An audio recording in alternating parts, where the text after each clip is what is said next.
This is your guide to book publishing. Everything you want to know but didn't know what to ask with your host, Dr. Judith Briles. On the show today, you'll find out where book publishing is going and how to take advantage of it. How to identify and avoid publishing predators. What opportunities are emerging as the book trade evolves in new forms. How to avoid losing money and much, much more. Join us now as a variety of publishing pros will deliver insights and strategies to take the author to the next level of publishing.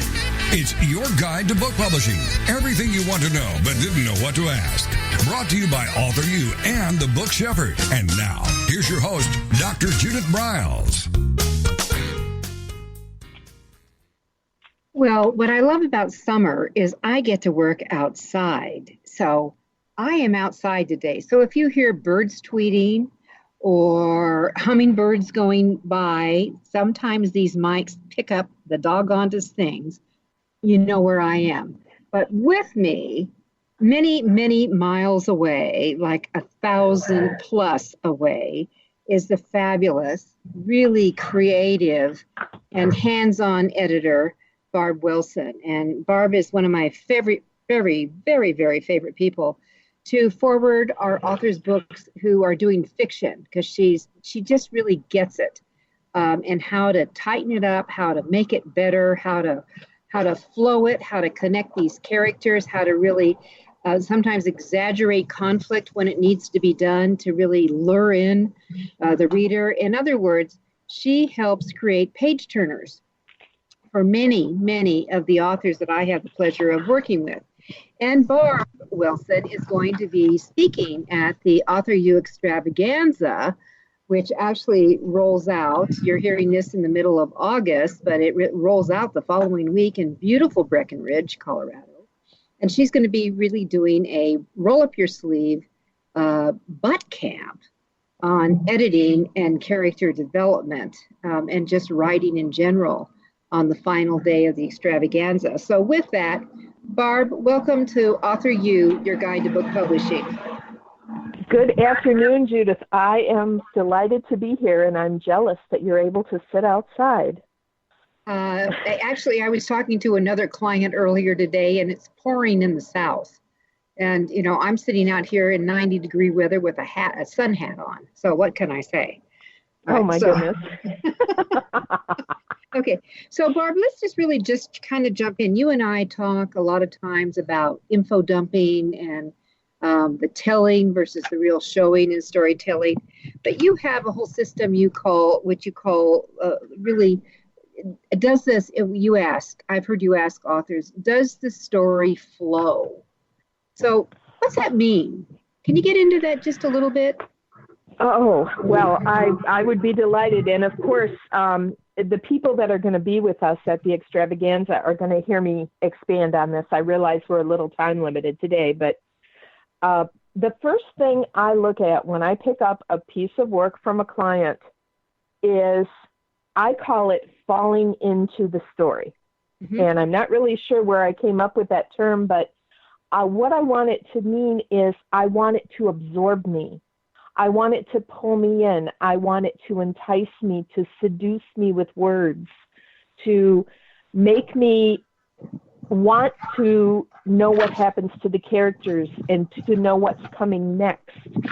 If the story doesn't flow well and I don't have a sense of who these people are or why I should care about them, or they come across as cliched or cardboardy, and by that I mean not three-dimensional, I'm not encouraged to keep reading, which unfortunately probably means the average reader won't be either.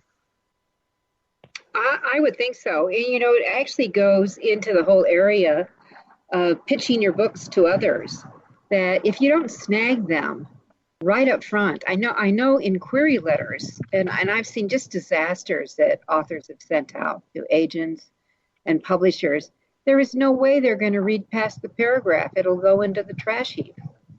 And, exactly. Right. And so this is really what you're talking about. So it also really flows into, maybe we need to really look at kind of the concept of the opening scene, Barb, what do you think is the most effective way? I mean, you look at a lot of books. You've edited over 300 books that I know of. That Actually, we're coming up on 400 now. well, there you go. Okay, so we're kissing 400. All right. So yes, I want something that I'm not feeling like I'm missing something or I'm hurrying to catch up. The plot has to proceed at a pace where it's interesting. I think we can all agree that there's nothing worse than a book where nothing happens.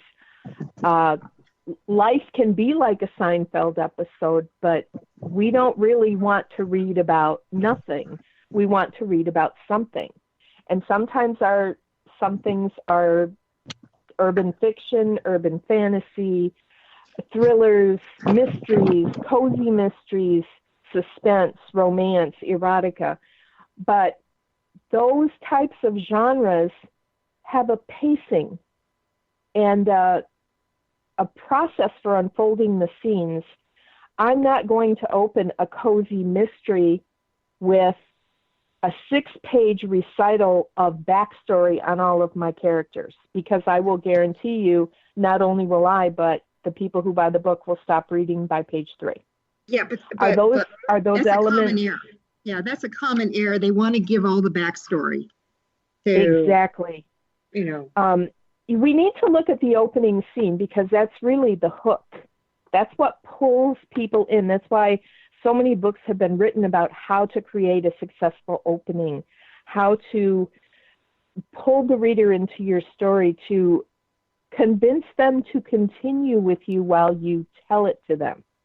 Is there sufficient detail? Is there too much detail? I once did a sample edit for a client, and I did a 10-page edit for her.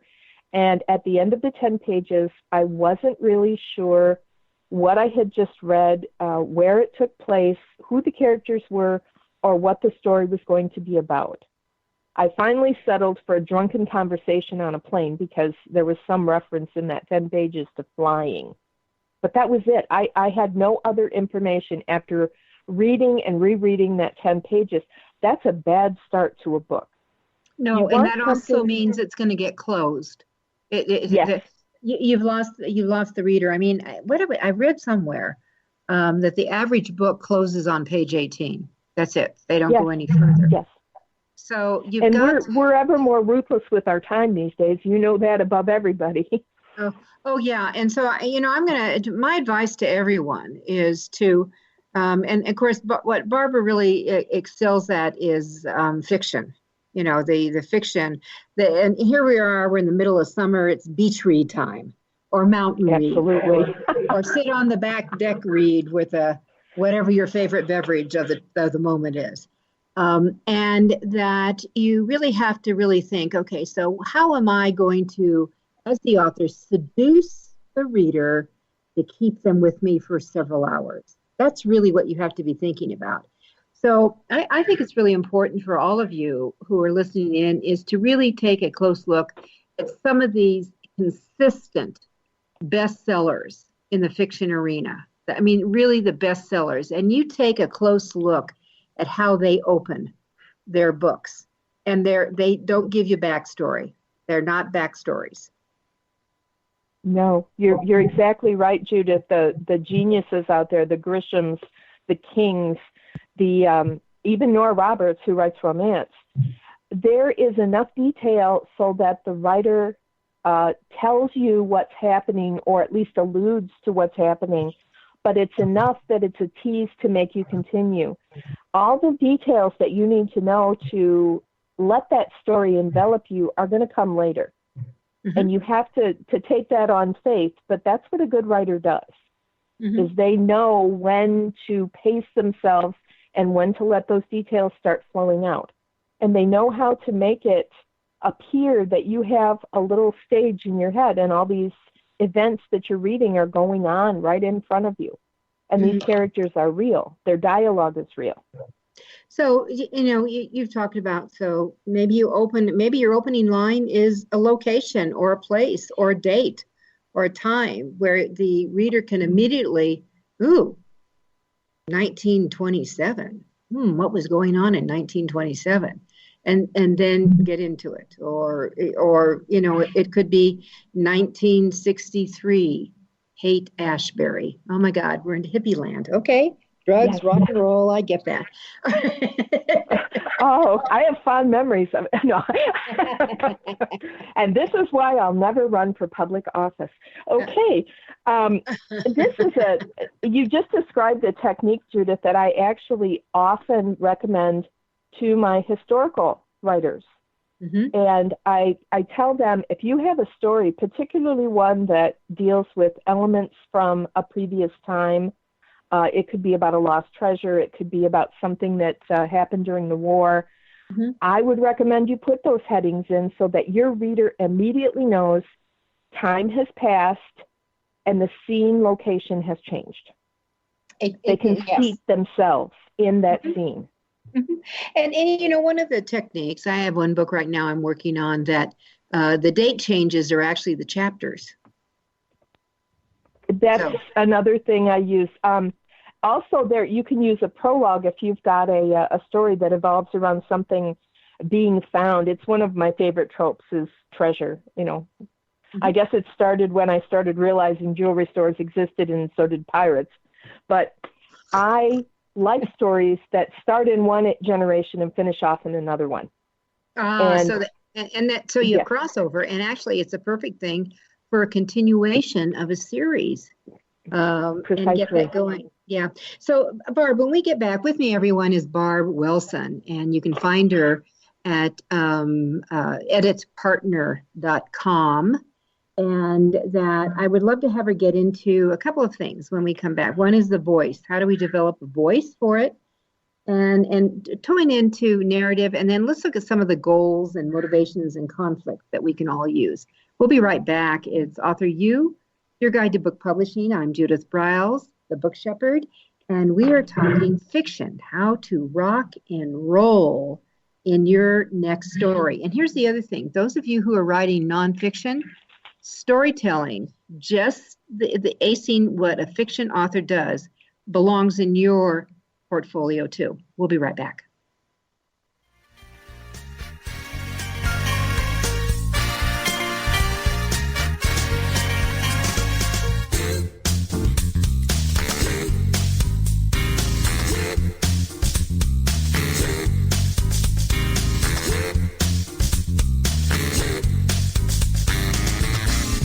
Is your guide to book publishing. Everything you want to know but didn't know what to ask. With your host, Dr. Judith Briles. And we'll be right back with more great information right after these.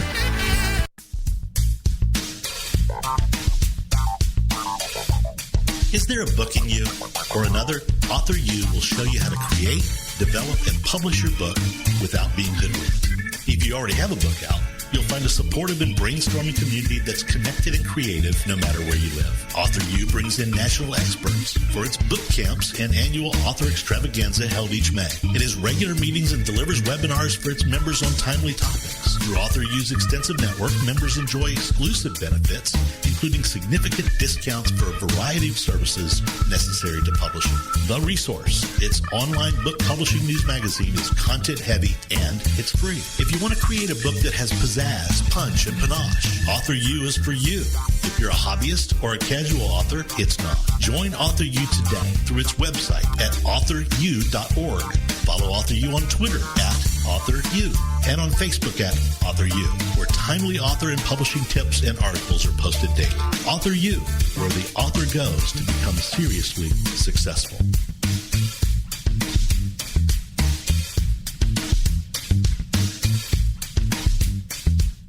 First impressions are everything in the world of book publishing.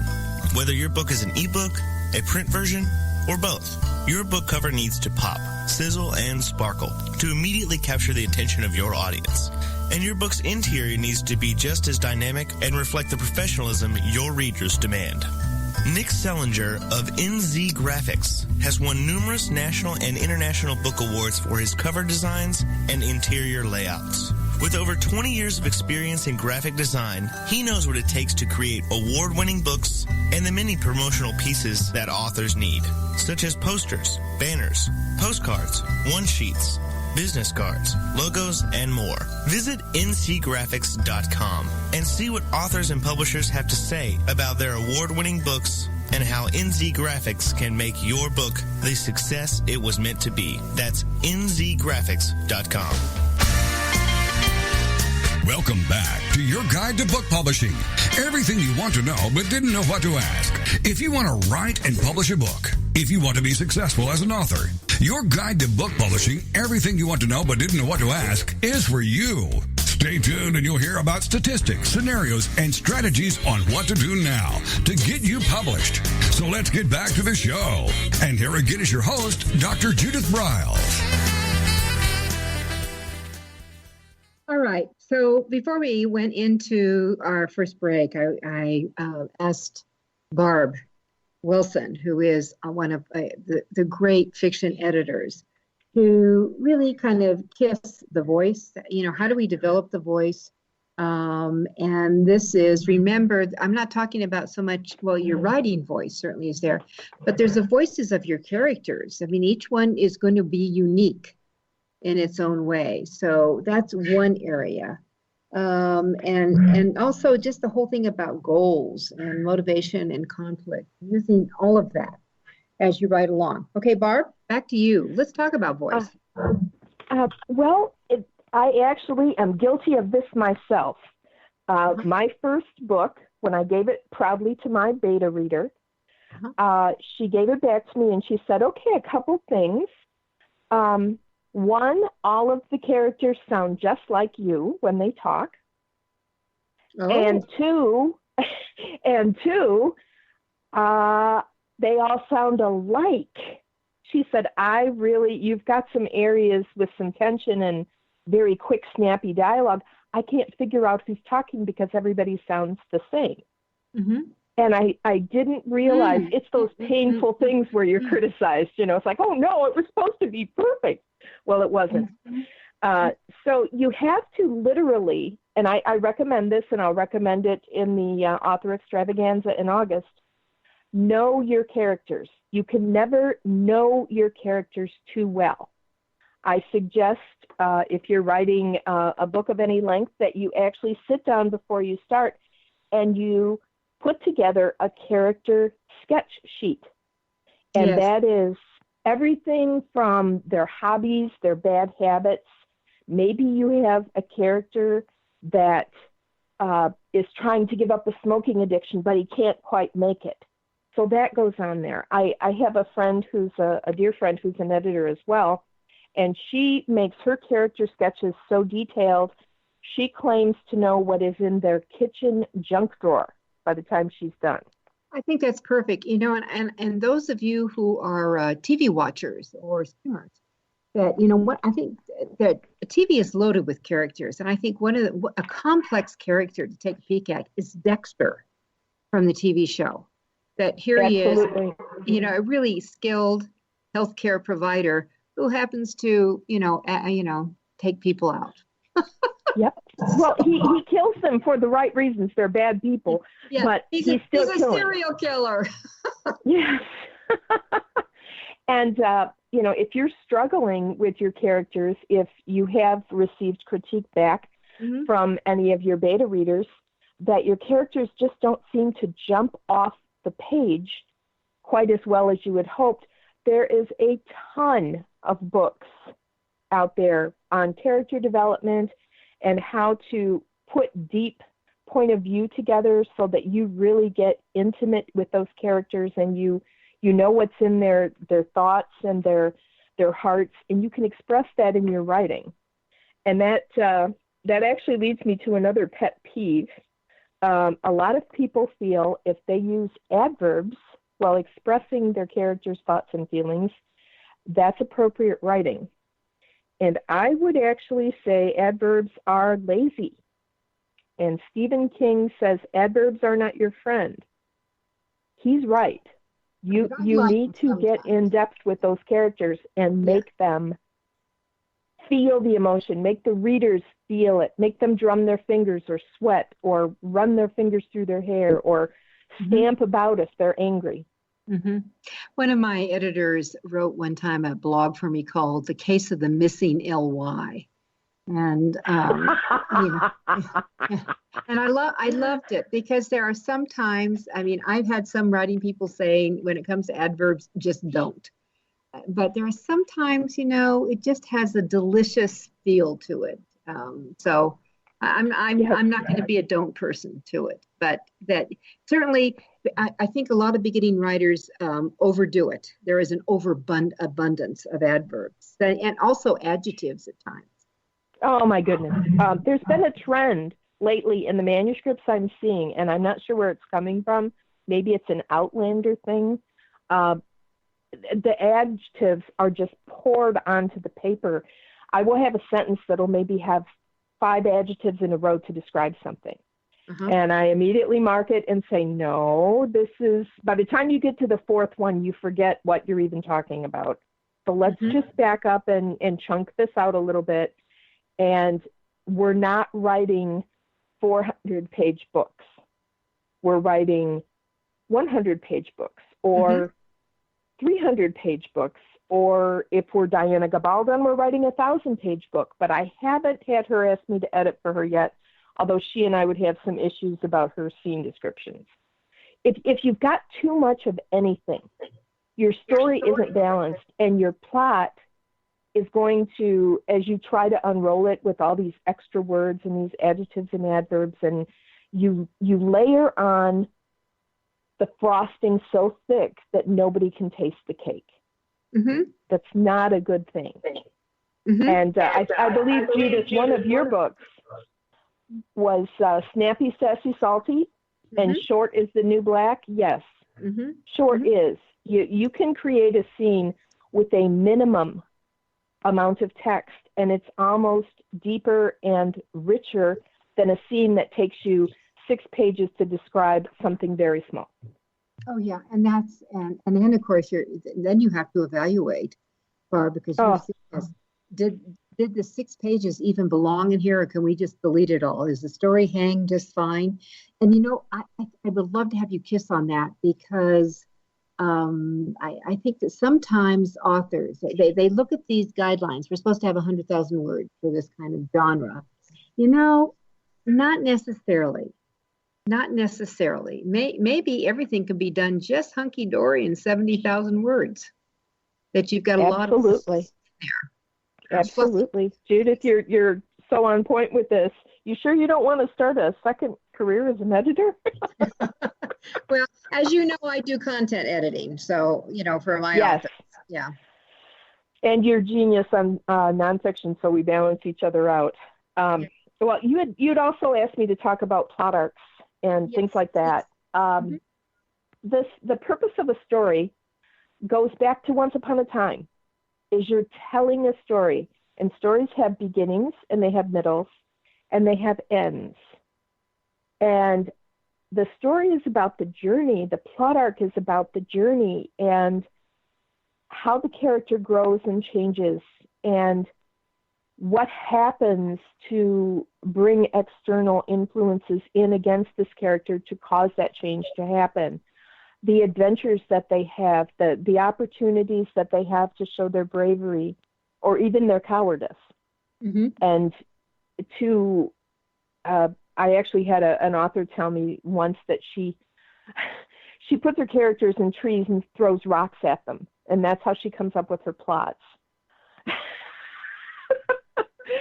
I'm okay. I would run out of rocks after a while, and then I'd have to go to a slingshot. But you need to have a story where something happens. And I actually had a client come to me once. She sent me a story. It was a children's book.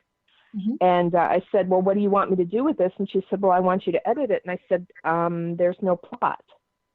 Even children's books have plots. They usually inspire or they teach. And she said, well, this is a story about a boy with a puppy. And I said, well, what about the boy with the puppy? And she said, well, the boy has a puppy and then he grows up. And I said, well, is the dog bionic or something? I mean, what's special? Well, no, it's just a boy with a puppy. And I said, frankly, I really think you need to have a little more than that. You need to have some meat. You need to have adventures. You can have a scene that has a boy with a puppy in it, but to have an actual plot, you can have a boy with a puppy and the puppy's bionic, or the puppy is really an alien shapeshifter. Something like that. I mean, you have to kind of think outside the box. Then it can become a kitty cat. Pardon me? It can become a kitty cat. There's all kinds of things puppies can do, but puppies actually have, especially with children's books. I mean, here you have the typical child's book is 32 pages, and very few words, usually wonderful illustrations, but there very clearly is a beginning, middle, and end. There always is in a child's book, and there's usually a moral to it. Yes, there's a teaching point at the end. Yes, absolutely. And children's books, the little kiddo books, do not come with cliffhangers. And now you may have a continuation of a series, but there is a complete end to that. Another book that has the same characters are just fine, but it's a different story. Yes, and to go back to the plot arcs, there's an overall plot arc for the book. The book begins at one point. It ends at another point, usually later in time after things have happened. And each character has a plot arc. And in the case of romance, there's a fourth plot arc that shows how the characters interact and grow as a couple, which is part of the romance part. Barbara, so you're doing the workshop. Let me just ask this, because I would love to have you visually demonstrate at the workshop we do at the Extravaganza what a plot arc looks like, how they get integrated. Can you do that? I would love to. In fact, I plan on spending an hour on my 9-cube plotting tool. And everybody who attends that is actually going to get free coaching for a period of time after the Extravaganza from me. And I normally charge $50 an hour for my services, but for the people who attend that workshop, I'll be giving out $100 of coaching to them free for the stories they develop after the workshop. Okay, so let's take another break. We're going to come back and we're going to talk about the whole goals and motivation. Get into that more.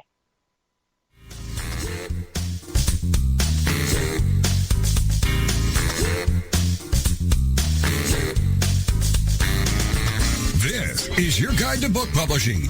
Everything you want to know but didn't know what to ask. With your host, Dr. Judith Briles. And we'll be right back with more great information right after these. Want to publish like a pro today?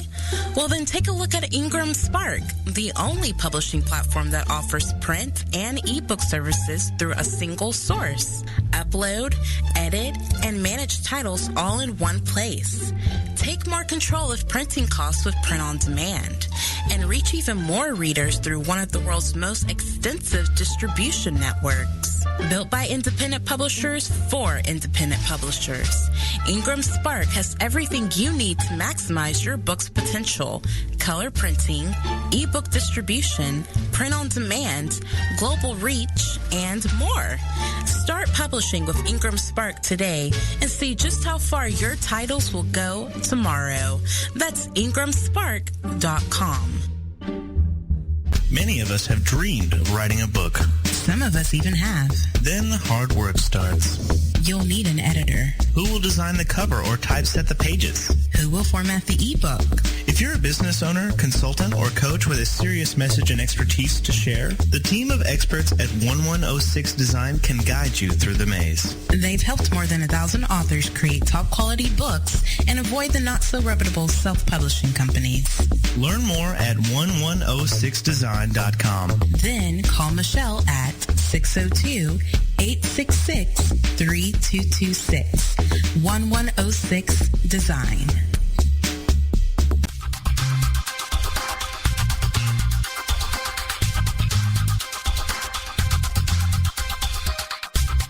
When Ned Thompson and Harry Shore started Thompson Shore in 1972, they believed employees with great character would make up the best company.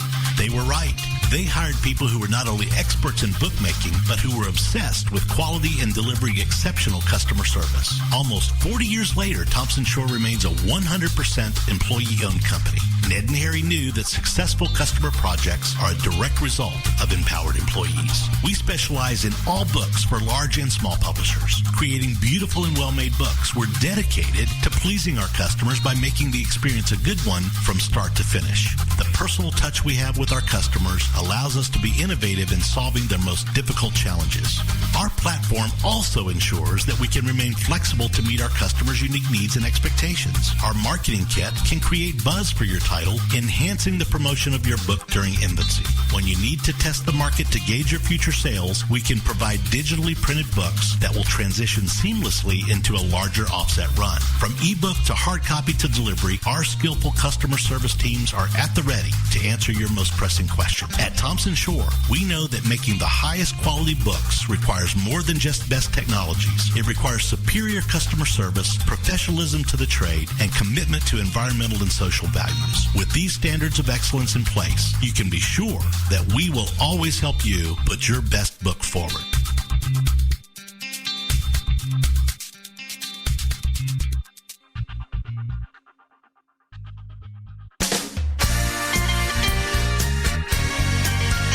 Welcome back to your guide to book publishing. Everything you want to know but didn't know what to ask. Coming up, you'll hear more about statistics, scenarios, and strategies on what to do now to get you published. So let's get back to the show. And here again is your host, Dr. Judith Briles. All right, so I always love my conversations. Sometimes I wish we just didn't run commercials so you can hear my conversation going with a guest afterwards. But I wanted to come back and kiss on the too much detail. I call that info dumping and becoming an info beast. And I think it's really important for all of you in your writing to really ask the question, is this essential? Is it crucial? Is it critical to whether, I don't care if it's fiction or nonfiction, is it crucial to your story or your solutions, your how-tos as you go forward? And if it's not, get rid of it. You're just filling space. It's like when we used to, when we were in school and high school and writing papers and we had to have so many words, and so we created as many fillers as we wanted. This is not what you want to do. Exactly right. Yes. I call that telling versus showing and info dumping, and it's the eighth deadly sin as far as I'm concerned. It absolutely is. Now, the other side of that, Barb, is there a couple of hints that you have as an editor with who has been out here for a long time that people can ask a couple of questions very quickly, or they can see instantly that it's irrelevant to turning the page? Absolutely. The first thing, if I run into an info dump or a scene that I think isn't necessary, I'm going to ask the author, and I want them to think critically about their own work, because basically this is a product. If they intend to sell books, they're creating a product that they want other people to buy. Mm-hmm. And even if they're just doing it to have something to hand out at the family reunion or doing it as a gift for someone, you still want it to be a good product, and you want it to be the best you can be. There are, Judith and I could talk for 3 weeks straight, I think, about ins and outs of writing and all the different tricks. But when you're dealing with an info dump scene or a scene you're questioning whether it needs to be there, you look at the fact that each scene must move the story forward. The plot must advance. Otherwise, go back to what I said at the beginning, something has to happen in the story. Now, there's kind of a caveat about that if you've got a mystery, because you may have a scene that you're not really sure why it's in there.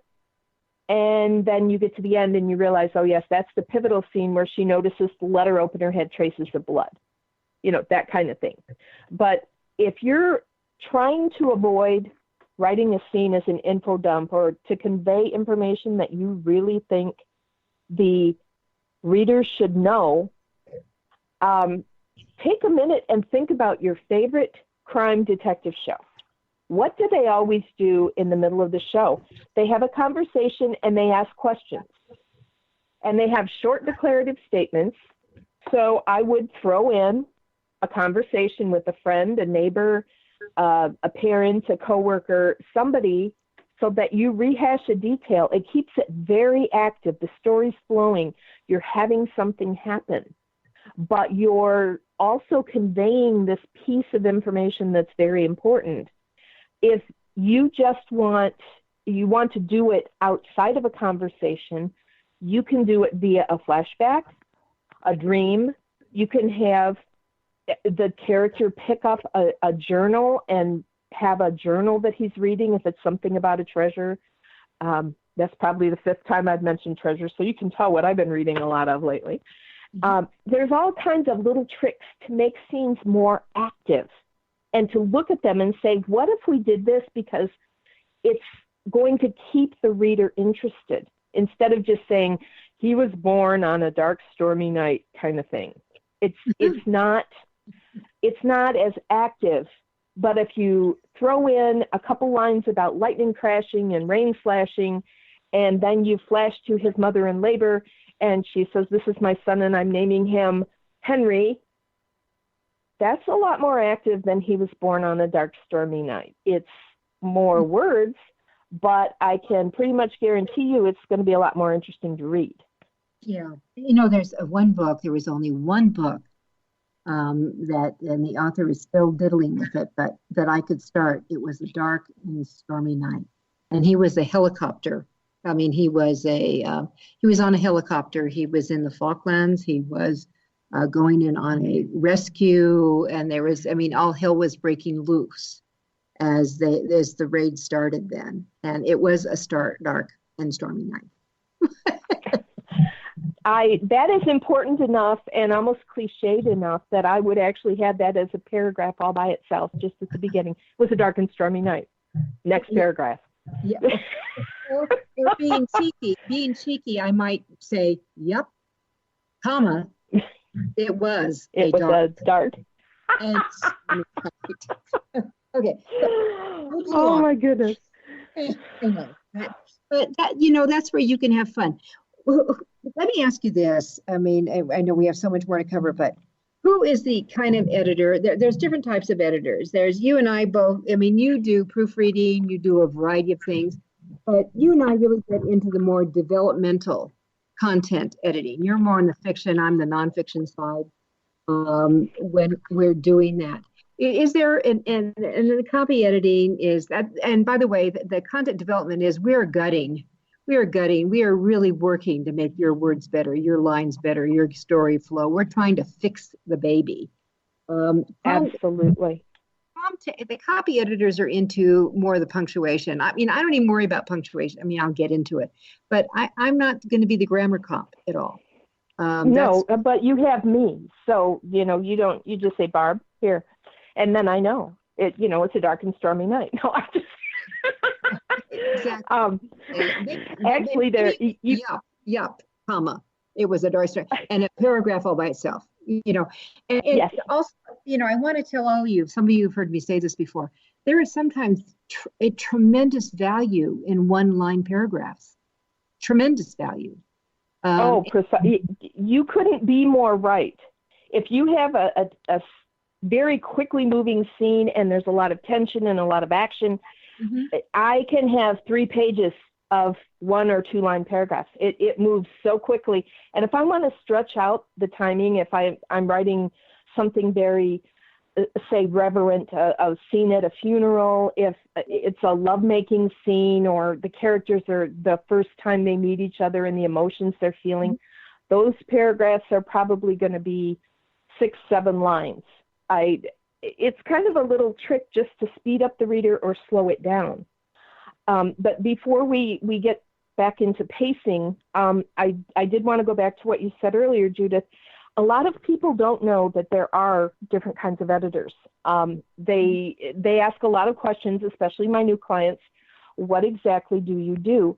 And I came up with this definition, and because I used to actually work in a corporation with scientists, And a developmental or a content editor, they're kind of synonymous. The developmental can help you actually develop the story, which is what I do. If there's things that work or don't work, I can advise you on those.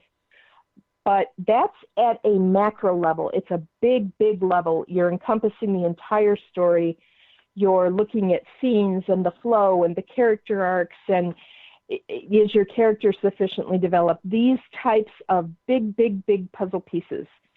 If you're down at a copy editor or a line editor or a proofer, that is actually a micro level. You're dealing with very tiny things like punctuation and even verb tense at that level. I usually encompass that in what I'm doing up at the developmental end, but right now I'm focusing a lot on working developmentally with my new clients, and I'm having a blast because it's brainstorming for fun. And the cool part about it is I have a client who actually writes murders. She's like a cozy mystery kind of person. And we've come up with some really creative ways to kill people. So I get to help her brainstorm that. Perfect. Perfect. The other thing I would say is I tend to cringe when I hear people say, oh, I don't need an editor for my story. I have an English teacher who lives next door or is an aunt, and she looked at it for me.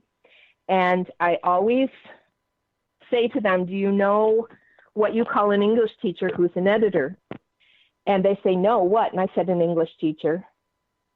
I said, this is a very unique skill set. And could they help you? Can they make your story better? Yes, but their training may not encompass everything it needs to make your story the best it can be. Mm-hmm. So I would encourage people. I know it's an expense. I know I'm a professional editor. I have my books edited by another editor. I don't edit my own books. No, there's a self-edit stage, but then you put them out. And my latest book, How to Create the $1 Million Speech, had 3 different editors involved with it. And so you have to do it. All right, we're going to take our final break. Hard to believe. So when we come back, we're going to get into some fine tuning to get you successful.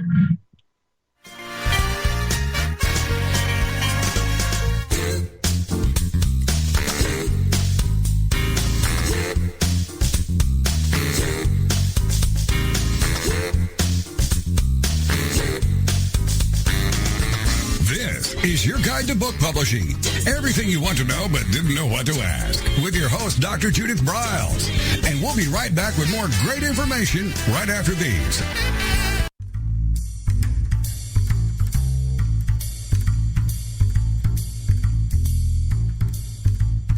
The book shepherding concept is simple. The publishing world is changing, and so must you. You need an experienced shepherd and a guide to partner with you as you create, strategize, develop, publish, and achieve your publishing goals. You can't do it alone without paying the price. You can spend your money creating a book that turns out to be so-so, or you can create a book that looks and feels classy, builds your brand, and is a financial success, a bestseller. It's your choice. You choose. You need the book shepherd. Publishing is riddled with obstacles, sometimes nightmares for the author. You don't need problems. You want solutions. Dr. Judith Briles will shepherd you through the maze and the chaos. At times, she's had to step in and rescue a book that has been sabotaged by a publisher or by a publishing service provider, or sometimes even the author themselves. Judith Briles is the book shepherd. If you want to create a book with no regrets, give her a call today. 303-885-2207. That's 303-885-2207, or email her at judith@briles.com. By the way, Briles is spelled B-R-I-L-E-S. Follow Judith on Twitter at My Book Shepherd and on Facebook at The Book Shepherd.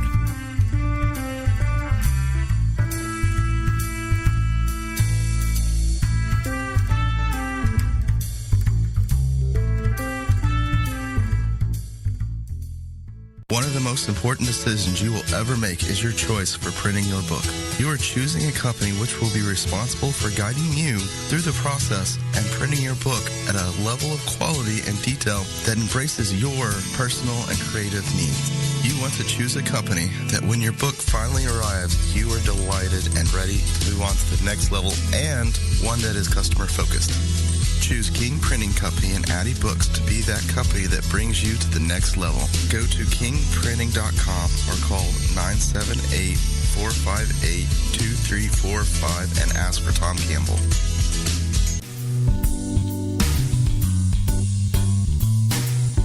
At Total Printing Systems, customer service is our priority. We are located in Southern Illinois. Our employees have an average of 18 years experience and know that customer relationships are important to our continued success. We have been a short-run book printer for nearly 40 years and always stay at the forefront of technology. Our niche is from 1 to 5,000 copies. Today, we offer digital, black and white, and 4-color high-speed inkjet printing, a cost-effective way to introduce color into your short-run titles. We, of course, offer traditional offset printing as well. Bindery is done in-house, from adhesive case binding to PUR perfect binding to mechanical binding of all types, including side sewing. We provide warehousing, kitting, distribution, inventory management, a new print-on-demand facility, streaming browser-based ebooks, and bookstore. Call us at 1-800-465-5200 for a quote on your next book project. You can also visit our website at www.tps1.com. Welcome back to your guide to book publishing. Everything you want to know but didn't know what to ask. If you want to write and publish a book, if you want to be successful as an author, your guide to book publishing, everything you want to know but didn't know what to ask, is for you. Stay tuned and you'll hear about statistics, scenarios, and strategies on what to do now to get you published. So let's get back to the show. And here again is your host, Dr. Judith Briles. Barb Wilson at editpartner.com says that if you've got too much detail, it's not good, but too little is even worse. So this is now we're talking about fluent storytelling, and a few weeks ago that we just kind of played hooky and took the afternoon off and went to see the new series in the Star Wars, went to see Solo, and I had read some of the deals saying, well, it's so.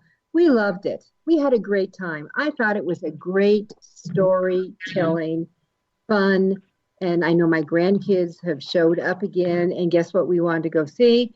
We saw it again. I loved it even more because I saw more detail. I had more time to look for things, from the sleight of hand to what some of the characters looked like, because it does have all the George Lucas, all the weirdo characters in there. Because sci-fi, I think sci-fi has really hit the imagination of how people can do storytelling and that. Well, it's wonderful that you brought that up, Judith, because I did want to get a caveat into our paranormal, our urban fantasy, our sci-fi writers out there. One thing to keep in mind as a solid rule, and I mean, this is like you can engrave it in stone and have Charlton Heston hold it up. If you are world building, if you're creating a world where your story takes place that is not Earth, and you make rules for that world, or you make rules for the characters that you create that inhabit that world, think old Star Trek on this one, how the one race was particularly warlike, and they actually had a couple episodes based around, they had not a person of that race, but they had a character from that race that was not warlike. And that actually became a big thing because he went against the rules, the established rules that they set up for his race.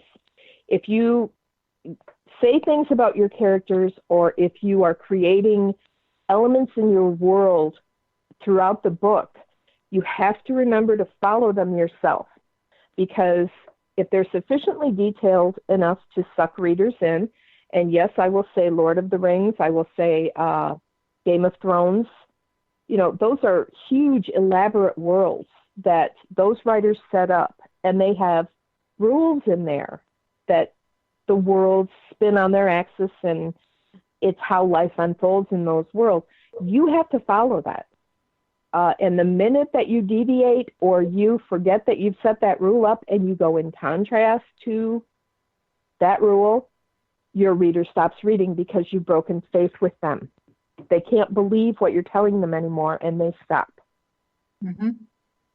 And there's a couple character tropes that are also popping up quite a bit, and I wanted to mention those. I've seen kind of an influx in what we call TSTL, which is too stupid to live.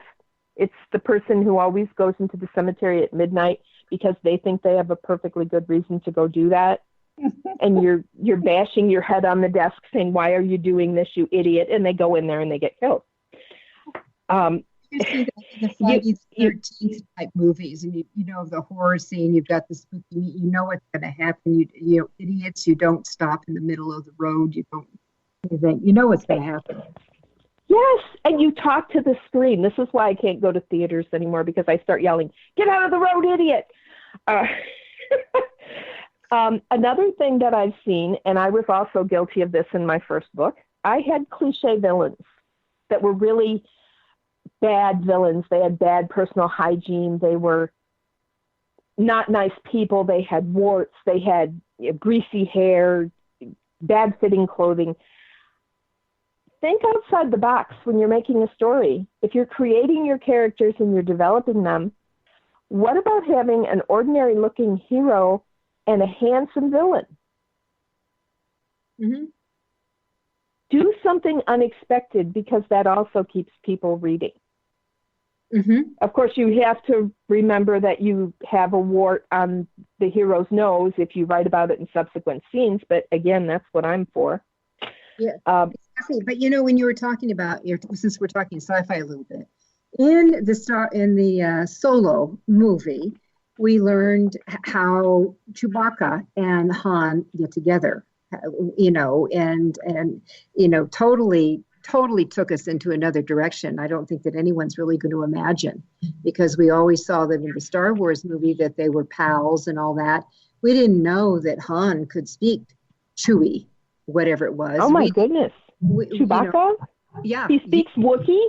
He spoke Wookiee. And that you don't know that the evil empire destroyed Chewbacca's world and all his relatives, and they find one last one in this horrible mine. And that it is, you know, and the dilemma that Chewie has, you know, do I try to carry this old guy? We also learned that Chewbacca is 193 years old in the movie. So there's a lot to learn. So those are those backstories that think, oh, this makes sense. Now I can leap forward and see one of the older movies that is really in the future and pull it all together. So I thought that was very cool. And that's a great example of how to incorporate backstory in an active fashion. You've described it right on the nose, Judith. Oh my goodness. Well, there is one other thing here that, and this is kind of in your bailiwick, but I hope you forgive me. You are the expert on publishing. You're the expert on if people want to seek agents and try and get into the big five, fine. If people want to self-pub, that's fine too. I've already done my pitch for hiring editors because I think they're necessary. I've seen some really brutal reviews online when books are not edited and the editors, they haven't even been proofread or spell checked, and the books get shoved out and people leave comments about how badly they're proofread. You know that's an essential part, but a lot of people are doing things on a shoestring and they don't hire an editor. I would suggest you find someone who's affordable. There's a lot of us out there, and utilize their services. I would also say if you are doing a query letter, Judith and I chatted for a couple minutes about query letters during one of the breaks. And if I get something that's really needing a lot of work, I send it back and I ask them to rewrite it. Publishers and agents do not do that. They're too busy and they simply throw it away and you'll never hear from them again. If they have submissions guidelines, follow them. And it's not optional. It's not a suggestion for you. And they're not going to appreciate it if you submit things that are not set up according to their guidelines. Well, remember that if it's a publisher or an agent, they're going to make the decision within the first few lines of what they see. And they have to be pulled in. And otherwise, you will go into what's called the slush pile, which is the throwaway pile. And, you don't, once you pitch one agent, you're not going back to that agent. Once you pitch one publisher, the odds are you're not going back unless it gets really cleaned up and you go to another editor within that publishing house, which is there. But the other thing is, if you're going to become an independent publisher, this is just part of the business. And I know it's really crucial to understand that publishing and writing is a business. So it's going to take time, energy. You need guiding passion for that. All right, so we have about 2 minutes left. You have one last word of advice. Well, I would say editors are people too. That would be, I am here to take your product and make it the best it can possibly be. I am not mean-spirited. Judith knows this, and she's worked with me on projects. When I give you a comment on your work, it's not because I'm mean, it's because I think it would be better another way. Editors create stories by typing on a keyboard composed of human beings. Knowing which key to hit when and how hard to press it is both art and craft, and that's my art and craft.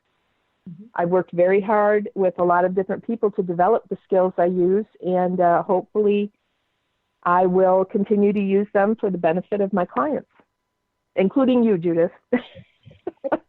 I will, disclaimer, she's one of my editors, and she's one of my people that I go to, even though fiction is her thing, because I use a lot of storytelling. I want her kind of eyeballs on it as well. So with that, Barb Wilson, thank you so much. You can reach Barb at barb@editpartner.com. And that if you're in Colorado, if you're hearing this before the 23rd of August, come to Breckenridge and experience an amazing, amazing event. And with that, Barb, thank you so much for being with us for another episode of AuthorU, Your Guide to Book Publishing. And I look forward to seeing you in just a few days. Absolutely. I will be there with bells on, Judith, or should I say I will be there on our Harley with leathers on. And thank you so much for having me today. You're welcome. All right, everyone, have a great week. Happy publishing and happy writing.